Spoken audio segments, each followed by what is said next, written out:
Friends, welcome back to my channel. അപ്പോൾ വീണ്ടും നമ്മുടെ ഒരു പുതിയ ലോഡ് എത്തിയിട്ടുണ്ട്. അപ്പോൾ ഈ പ്ലാന്റ്സൊക്കെ വളരെ കുറച്ച് മാത്രമേ ഉള്ളൂ. നമുക്ക് നേഴ്സറി ഉള്ളതുകൊണ്ട് തന്നെ ഡയറക്റ്റ് വന്ന് കസ്റ്റമേഴ്സ് എടുക്കുന്നുണ്ട്. അപ്പോൾ അതുകൊണ്ട് തന്നെ നമുക്ക് പ്ലാന്റ്സ് കുറവുള്ള പാർക്കിങ്ങിലൊക്കെ വേണമെന്നുണ്ടെങ്കിൽ നമ്മുടെ വാട്സപ്പ് നമ്പർ കൊടുത്തേക്കാം. ഉടനെ തന്നെ കോൺടാക്റ്റ് ചെയ്തോളുക. പിന്നെ ഒരു കാര്യം പ്രത്യേകം പറയാനുള്ളത്, നമ്മൾ ഇതിക്ക് മുമ്പ് പ്ലാൻസ് ഓർഡർ ചെയ്യുന്നവരോട് നമ്മൾ പറയുന്നുണ്ട് 10 വർക്കിംഗ് ഡേയ്സിനുള്ളിൽ മാത്രമേ പ്ലാൻസ് അയക്കത്തുള്ളൂ. എന്നതുകൊണ്ട് ദയവ് ചെയ്ത് അത് മനസ്സിലാക്കുക. അതിൽ ശനി ഞായറൊന്നും ഉൾപ്പെടത്തില്ല. അങ്ങനെ നമ്മൾ അയച്ചു കഴിഞ്ഞാൽ കൊറിയർ തങ്ങി കിടക്കത്തേ ഉള്ളൂ. നിങ്ങൾക്ക് പ്ലാൻസ് കിട്ടുമ്പോൾ പ്ലാൻസ് ഡാമേജ് ആവാനുള്ള സാധ്യതയുണ്ട്. അതുകൊണ്ട് നമ്മൾ വർക്കിംഗ് ഡേയ്സാണ് 10 വർക്കിംഗ് ഡേയ്സാണ് പറയുന്നത്. അപ്പോൾ 10 വർക്കിംഗ് ഡേയ്സിനുള്ളിലായിരിക്കും നമ്മൾ പ്ലാൻസ് അയക്കുന്നത്. അതുകൊണ്ട് ഓർഡർ ചെയ്തിട്ട് എല്ലാ ദിവസവും അയച്ചോ എന്നുള്ള ചോദ്യം ഒന്ന് ഒഴിവാക്കുക. അപ്പോൾ ഈ പ്ലാൻസ് എല്ലാം തന്നെ ഇപ്പോൾ സെയിലിന് അവൈലബിൾ ആയിട്ടുള്ള പ്ലാൻസാണ്. അപ്പോൾ നിങ്ങൾക്ക് ഇഷ്ടമുള്ള പ്ലാൻസിൻ്റെ ഫോട്ടോ സ്ക്രീൻഷോട്ട് എടുത്തിട്ട് നമുക്ക് വാട്സപ്പ് ചെയ്താൽ മതി. അപ്പോൾ എല്ലാത്തിൻ്റെ വളരെ കുറഞ്ഞ സ്റ്റോക്ക് മാത്രമേ ഇപ്പോൾ ഉള്ളൂ നമ്മുടെ കയ്യിൽ. അപ്പോൾ അതിൻ്റെ എല്ലാത്തിൻ്റെ റേറ്റ് മുകളിൽ കൊടുക്കുന്നുണ്ട്. അതുപോലെ തന്നെ നമ്മുടെ വാട്സപ്പ് നമ്പരും കൊടുക്കുന്നുണ്ട്. അപ്പോൾ പെട്ടെന്ന് തന്നെ ഓർഡർ കൺഫേം ആക്കിക്കോളുക. അതുപോലെ തന്നെ നമുക്കിപ്പോൾ വന്നിരിക്കുന്ന ഓർഡറുകളെല്ലാം നമ്മൾ തിങ്കളാഴ്ചയും ബുധനാഴ്ചയും കൊണ്ട് അയച്ച് തീർക്കുന്നതായിരിക്കും. അതിനുശേഷമായിരിക്കും പുതിയ ഓർഡറുകൾ നമ്മൾ അയക്കുന്നത്. അപ്പോൾ വേണ്ടുന്നവരെല്ലാവരും പെട്ടെന്ന് തന്നെ വാട്സപ്പിൽ ഓർഡർ ചെയ്തോളുക.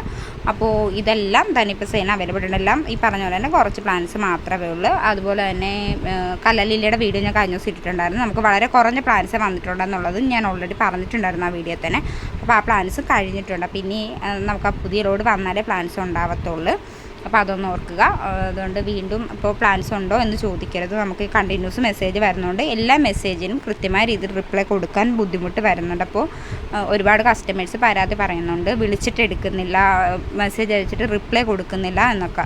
മനഃപൂർവ്വമല്ല, ഇങ്ങനൊരു ബുദ്ധിമുട്ടുള്ളത് കൊണ്ടാണ്. അപ്പോൾ ദയവിച്ച് അതുകൊണ്ടാണ് ഞാനിപ്പോൾ ഈ വീഡിയോയിൽ പ്രത്യേകം ഈ ഒരു പ്ലാന്റിൻ്റെ കാര്യം പറഞ്ഞാൽ നമുക്കതിൻ്റെ സ്റ്റോക്ക് കഴിഞ്ഞു. പിന്നെ പുതിയ പ്ലാൻസ് വന്നാൽ മാത്രമേ നമുക്കത് ഉണ്ടാവത്തുള്ളൂ. അപ്പം നമ്മുടെ കാക്കപ്പൂച്ചെടിയാണ് കേട്ടോ. ഇതിൻ്റെ ഈ കാണുന്ന എല്ലാ കളേഴ്സും തന്നെ ഇപ്പം നമ്മുടെ അടുത്തുണ്ട്. അപ്പോൾ നമ്മൾ ലോഡ് ഇറക്കിയപ്പോൾ എടുത്തിരുന്ന വീഡിയോസാണ്. ഇപ്പോൾ ഇത്രയും ഇല്ല, എന്നാലും നമുക്ക് അത്യാവശ്യം കുറച്ച് പ്ലാൻസ് ഉണ്ട് നമ്മുടെ കയ്യിൽ ഇപ്പോൾ സെയിലിന്. അപ്പോൾ ആർക്കെങ്കിലൊക്കെ വേണമെന്നുണ്ടെങ്കിൽ പെട്ടെന്ന് തന്നെ ഓർഡർ ചെയ്തോളുക. അതുപോലെ തന്നെ ഇതുപോലുള്ള വീഡിയോസൊക്കെ നിങ്ങൾക്ക് ഇഷ്ടമാണെന്നുണ്ടെങ്കിൽ നമ്മുടെ ചാനലൊന്ന് ലൈക്ക് ചെയ്യുക, ഷെയർ ചെയ്യുക, കമൻറ്റ് ചെയ്യുക. അപ്പോൾ പിന്നെ ഈ ഒരു പ്ലാന്റ് ആയിട്ട് ഇതിൻ്റെ പേര് എനിക്ക് ക്ലിയറായിട്ട് അറിയത്തില്ല, ഞാൻ ഇതിന് മുമ്പ് പറഞ്ഞിട്ടുണ്ട്. അപ്പോൾ ഇതിൻ്റെ കൊച്ചു തൈകൾ വന്നിട്ടുണ്ട് കേട്ടോ. ചെറിയ കവറിലായിട്ട് ചെറിയ തൈകൾ വന്നിട്ടുണ്ട്. നേരത്തെ നമ്മുടെ വലിയ തൈകളായിരുന്നു ഇന്നേച്ചത്.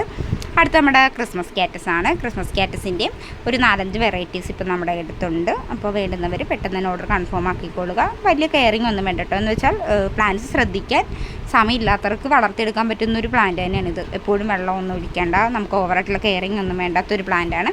അപ്പോൾ ആർക്കെങ്കിലൊക്കെ വേണമെന്നുണ്ടെങ്കിൽ പെട്ടെന്ന് ഓർഡർ കൺഫേം ആക്കിക്കൊള്ളുക. നല്ല ഹെൽത്തി പ്ലാന്റ്സ് തന്നെയാണ്. നമ്മൾ കൊടുക്കുന്ന പ്ലാന്റ്സ് ജിഫിയിലായിരിക്കും. ഇതെല്ലാം മദർ പ്ലാന്റ്സ് ആണ് കേട്ടോ. ആ പ്ലാന്റ്സിൻ്റെ മദർ പ്ലാന്റ്സ് ആണ് ഇതെല്ലാം. അപ്പോൾ നമ്മൾ കൊടുക്കുന്ന ജിഫിയിലായിരിക്കും. നല്ല രീതിയിൽ തന്നെ ഹെൽത്തി ആയിട്ടുള്ള റൂട്ടൊക്കെ വന്നിട്ടുള്ള നല്ല പ്ലാന്റ് തന്നെയാണ് നമ്മൾ സെയിലിനായിട്ട് കൊണ്ടുവന്നിട്ടുള്ളത്. അപ്പോൾ ആർക്കെങ്കിലൊക്കെ വേണമെന്നുണ്ടെങ്കിൽ പെട്ടെന്ന് ഓർഡർ കൺഫേം ആക്കിക്കൊള്ളുക. പിന്നെ വെയിലൊന്നും വേണ്ട കേട്ടോ. ഒട്ടും വെയിൽ വേണ്ടാത്ത ഒരു ഷെയ്ഡിൽ വെച്ച് വളർത്താവുന്ന ഒരു പ്ലാന്റാണ്. ഒരുപാട് പേര് ചോദിക്കാറുണ്ട് വീടിനകത്തൊക്കെ വെച്ച് വളർത്താൻ പറ്റുമോ എന്ന്. വലിയ കുഴപ്പമൊന്നുമില്ലെന്ന് തോന്നുന്നു. അപ്പോൾ പുതിയൊരു വീഡിയോ ആയിട്ട് നമുക്ക് വീണ്ടും കാണാം. അതുവരേക്കും ബൈ.